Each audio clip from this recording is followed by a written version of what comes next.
हमें बहुत सारी ऐसी चीजें दी हैं जिनके बदले में, वैसे तो कोई भी चीज के बदले में भगवान तुमसे कुछ नहीं लेता, लेकिन कुछ चीजें ऐसी हैं जो जीवन के लिए बहुत ज्यादा जरूरी है। सबसे पहले जीवन के लिए क्या जरूरी है, कोई बता सकता है? सबसे ज्यादा जरूरी चीज क्या है? वायु, ऑक्सीजन। उसके बगैर हम 2 मिनट से ज्यादा जिंदा नहीं रह सकते। उसके बाद पानी, और एक तो तुमने सुना होगा बेसिक नीड्स, आधारभूत आवश्यकताएं, जरूरतें, रोटी, कपड़ा और मकान। तो इनको 3 से 5 बना सकते हो आप। वायु, जल, रोटी, कपड़ा और मकान। जिस कर्म में मैं बोल रहा हूं उसी कर्म में ये आवश्यक है। अगर आपके पास प्राणवायु, ऑक्सीजन नहीं है तो बाकी की चीजें, जल, रोटी, कपड़ा और मकान किसी काम के नहीं है। तुम दुनिया में जीवित ही नहीं रहोगे। वायु मिल गई तो उसके बाद सबसे ज्यादा आवश्यक चीज है जल। जल मिल गया, आप देखते हो गर्मी के मौसम में कई बार ऐसी स्थितियां आती हैं तो तुम्हें बड़ी भयानक प्यास लगती है और जल्दी ही पानी उपलब्ध नहीं होता है, तो हालत क्या होती है? वायु के बगैर 2 मिनट से ज्यादा नहीं रह सकते। जल के बगैर 2 दिन से ज्यादा नहीं रह सकते, और गर्मी का मौसम हो तो 2 घंटे भी बिना जल के नहीं रह सकते। बिना रोटियों के कुछ समय निकाल सकते हैं हम, कुछ दिन तक निकाल सकते हैं, 22 दिन तो मेरे निकाले हुए। और उसके बाद में कपड़ा, और लास्ट में आता है मकान। इन चीजों को बड़ा भारी ध्यान में रखना आपको। सबसे पहले वायु, प्राणवायु, ऑक्सीजन, उसके बाद जल, फिर रोटी, फिर कपड़ा, फिर मकान। किसी से भी तीसरी से लेकर के 12वीं तक के बच्चे को कभी भी पूछा जा सकता है कर्म।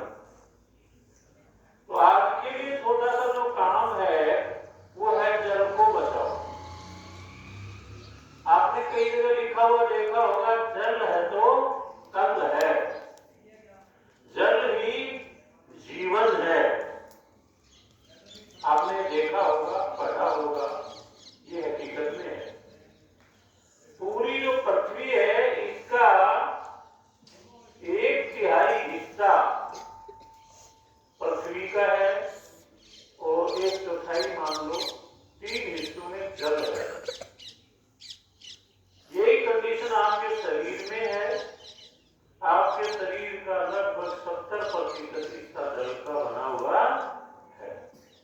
आपकी बॉडी कितने तत्वों से बनी हुई है?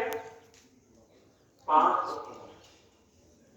सबसे नीचे लेके चलो, जल, पृथ्वी, वायु, अग्नि, आकाश। सबसे ज्यादा विस्तार आकाश तत्व का होता है। तो जल को बचाएं। ये नहीं कि आप अपने घर में तो बचा लेते हो, किसी सार्वजनिक स्थल पर टूटी चल रही है, पानी बह रहा है, उसको भी बंद करो।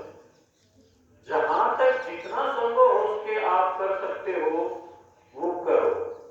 ये नहीं कि कोई पानी की लाइन लकीर हो गई, वहां आप कश्ती लेके लग गई गड्ढा खोदने, वो काम आपका नहीं। फालतू में जो टैप से, नल से पानी बह रहा है, ये आपके घर में भी टपक रहा है थोड़ा थोड़ा, उसको टूटी उठाई कर दो। तो आज का क्या काम है? आपका क्या सीखना है? जल बचाना है। ठीक है, अब सुनो आज का प्रश्न।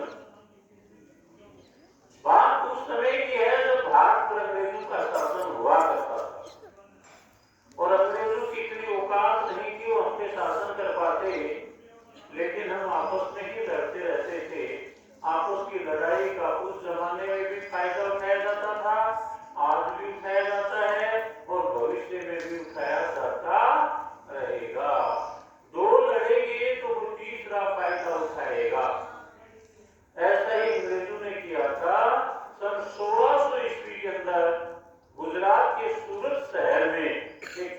कंपनी की स्थापना की थी उन्होंने, उसका नाम था east India company.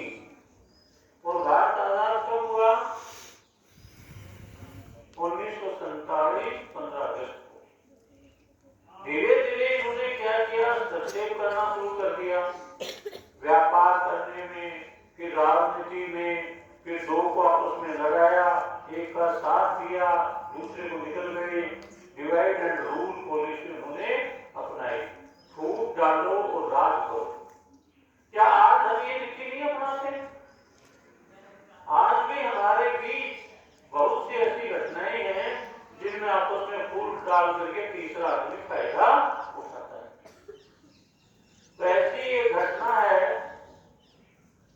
Chandrashekhar Azad ने बीड़ा उठाया कि मैं देश को आजाद करवाऊंगा, भले इसके लिए मुझे अपने प्राणों की आहुति देनी पड़े। तो क्रांतिकारियों के नाम से वो जाने जाते थे।